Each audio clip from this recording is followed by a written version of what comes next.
Hello and welcome to this You So You tutorial for the Ladderback Jack hat, which is this hat here. It's a free pattern, which I'll put the link to down below, that I've developed to allow you to practice a couple of techniques. And we're going to start with the brim. It's a folded or double brim, and I'm going to talk you through how I've cast on with a provisional cast on using a spare cable needle, or rather spare circular needle, and also how I then connect the two sides of the brim together. I'm not going to talk you through the stripe because that's fairly self-explanatory in the pattern. So let's get started.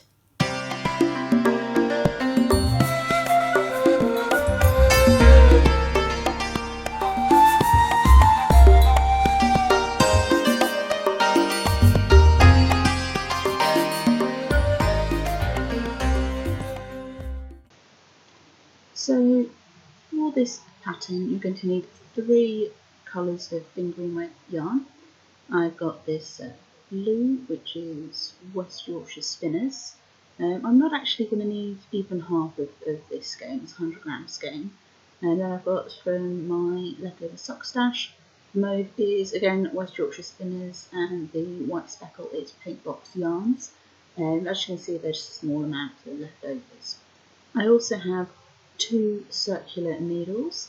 So I have one in the size called for by the pattern, which is my main needle for the brim cast on, and the other one is a slightly smaller needle. You want the same size or less for this method of provisional cast on. So I'm just going to start by taking my main colour yarn, and I'm going to make a slip knot in the end. I'm sure you've all made slip knots before. I tend to around my fingers. Sometimes I use the needle to make the actual loop as well. So there we go, I've got my slip knot ready to go, and I'm going to pop that over the spare, that's the smaller of the 2 needles. I'm using a size down for mine. And then I'm basically going to set up as if I'm doing a standard long tail cast on.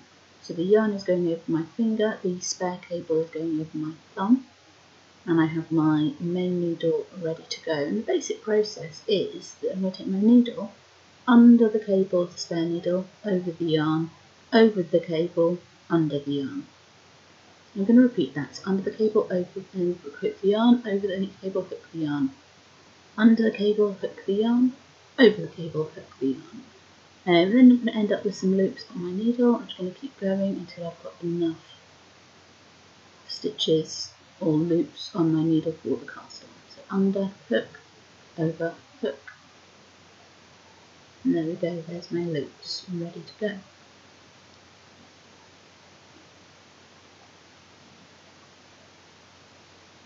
So now that I've got all of my loops ready to go, I'm going to start knitting into those loops. Now what you'll find is sometimes the end loop will just fall off the needle, and so you have to be careful about where you're putting your needle in to make your stitch.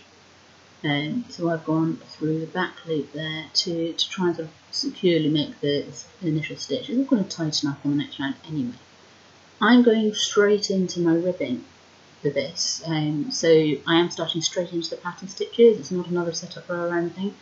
I do tend to work the first row of my rib before I join in the round, which is what I've written in the pattern as well. I find it easier that way to make sure that I'm not twisting the loop, and actually having the spare cable needle there is going to help with that as well, because you can line up the cable underneath the one that you're using on your main needle, and that's going to help you join it in the round. So I'm just going to continue ribbing all the way across these stitches, making sure that if the loops are reversed, so the leading leg is at the back, then I'm knitting through the back loop, and if the leading leg is at the front, I'm knitting through the front loop, just to make sure that everything is orientated the right way. So now we can see I've done all my ribbing, I've got my stripe in as well. The pattern actually shows you how to do that stripe without the pearl bumps in the contrast colour. I've got my spare needle at the bottom and my main needle at the top, ready to go. And we're basically going to fold the brim together, so that's called a folded brim, and knit the 2 sides into one fabric. But as you can see, I've got these tails from my stripe. And I'm going to need to get rid of them first to secure them, make sure the stripe doesn't come unravelled, because I'm not going to be able to do it afterwards.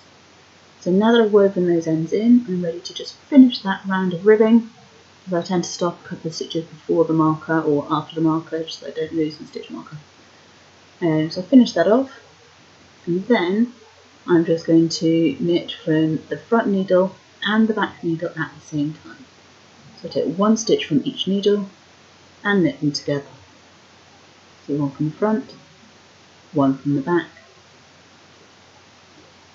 It can be a little bit tricky at times, particularly when just getting started out.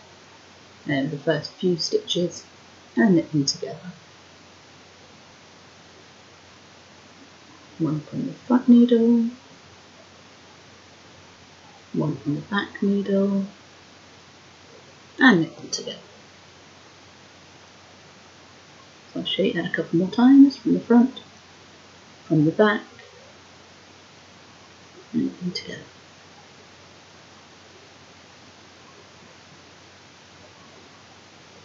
So it does get easier as you progress around the round and the surveyor needle stops sort of getting in your way. Front and back, knit together. Front and back, and knit together.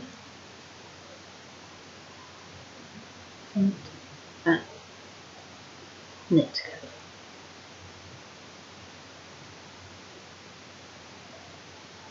Shuffle the stitches around when you need to, make sure you don't accidentally sort of shuffle them off the back needle. I've done that before. And one from the front, one from the back, and knit together. One from the front, the back, knit together.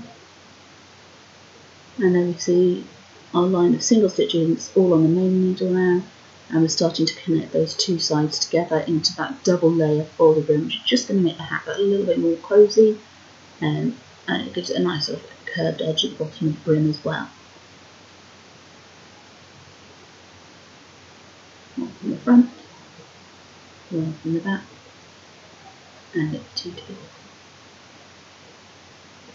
Front, back, knit together. And it really is as simple as that. You're just going to work the whole way around, connect the two sides together.